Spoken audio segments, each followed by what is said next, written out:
Praise the Lord. Happy Monday. Happy every day. Just taking my first break, and it's kind of foggy this morning, but the fog will soon lift. You know, in a fight, in a war, in a battle, in a skirmish, in guerrilla warfare, in a battle, you're trying to destroy your enemy, neutralize your enemy, overcome your enemy, contain and restrain your enemy, vanquish your enemy, or the combatant. And when husbands and wives fight, boyfriends and girlfriends, fiancés, partners or partners, we must understand that if you in this fight with your husband or your wife, and your sole aim and goal, you must understand that once you get upset, you definitely want to neutralize and destroy and vanquish and uh, um, neutralize your enemy or your adversary or your competitor or your combatant. But we must understand this part. Let's say you're into it with your husband. If you destroy him or you win or overcome him, you have destroyed your husband. If you destroy or overcome or win or vanquish your wife, girlfriend or boyfriend, fiance, if you do all this destroying, all this killing, all this vanquishing and running over and overcoming and overrunning and killing your combatant, your opposition, your husband, your wife, your boyfriend, your girlfriend,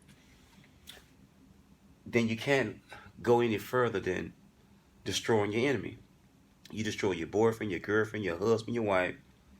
How is the marriage going to continue? How is the relationship going to continue?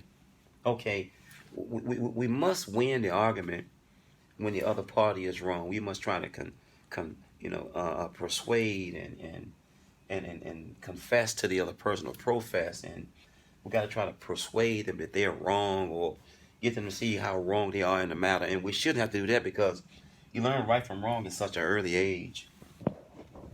So why should it take a grown man or grown woman convincing you or showing you what you're wrong at when we learn right from wrong and right or wrong at such a young age? So should I win an argument?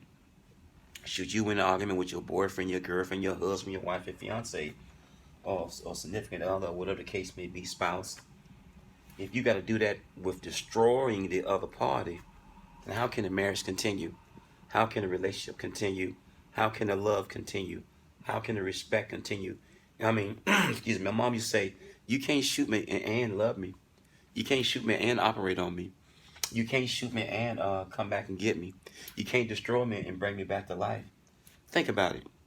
You in a you contrary, you opposite, you in a argument, you in the fisticuff, you are having a disagreement, you've been into it for months, weeks, years, days, hours, whatever. You say all you gonna say horribly out your mouth and from your heart and mind. You do all you can to try to overcome, vanquish, win, or run over, or destroy, or neutralize your combatant, your enemy combatant. The person in this corner is the wife. In this corner is the husband. In this corner is the boyfriend. In this corner is the girlfriend. As I leave this beat, and you want to win, you want to overcome, you want to prove that you're right. And see, when you know that you're right, my grandmother used to say, God don't need no matches. He's fire all by himself. My mom used to say that truth don't need no crutches or no support.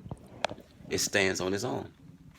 So if you into it with your husband and y'all into it, you saying everything, you doing everything, you trying everything to win, to overcome, to convince, to persuade, to neutralize, to destroy, to combat. But when you win, or should you win, what's left after you destroy your quote unquote enemy? What's left after you overcome this person who wouldn't listen? What's left after you neutralize and vanquish and destroy this combatant on the other side? And it's your wife, it's your husband, it's your girlfriend, it's your boyfriend. As I leave this long, you can't shoot me and operate on me. You can't kill me and bring me back. That's why we got to compromise. You have to talk about it. You have to ask the Lord, God, please let me see my wrong in this.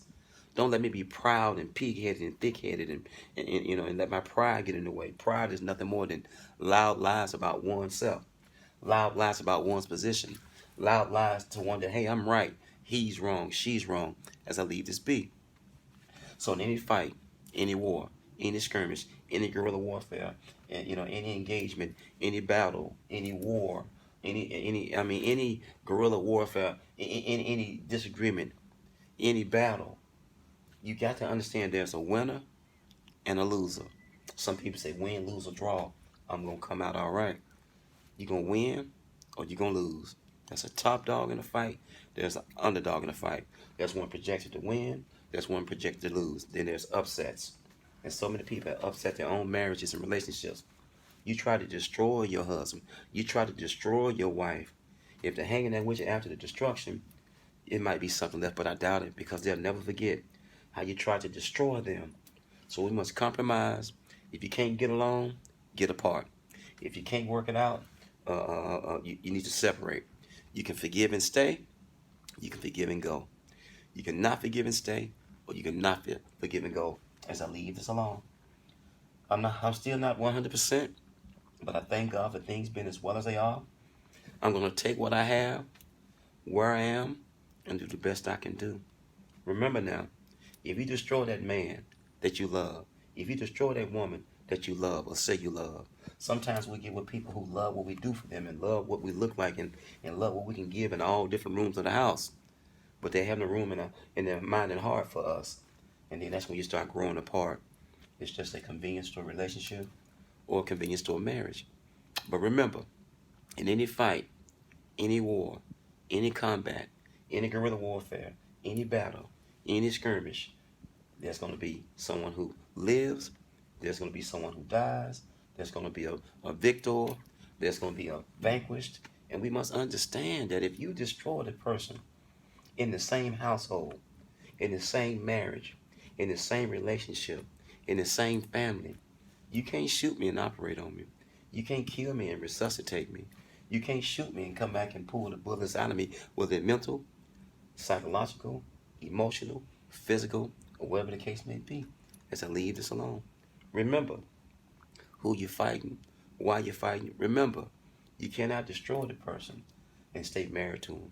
You cannot destroy the woman or man and stay married to him. You cannot destroy the husband or wife and live happily ever after. You just can't do that. So remember, consider, am I destroying this man? Am I destroying this woman? Am I destroying my marriage? Am I destroying my husband? Am I destroying my wife? Am I destroying my boyfriend, girlfriend? Am I destroying my fiance, my partner? As I leave this be aware. Be aware that you don't have to destroy everybody all the time in every fight. Wisdom. Know how to fight, know when to fight, know who to fight, know why you're fighting. In the same breath, consider, is this a war? Is this a battle? Is this a skirmish? Am I just throwing rocks? You can't shoot me and operate on me at the same time.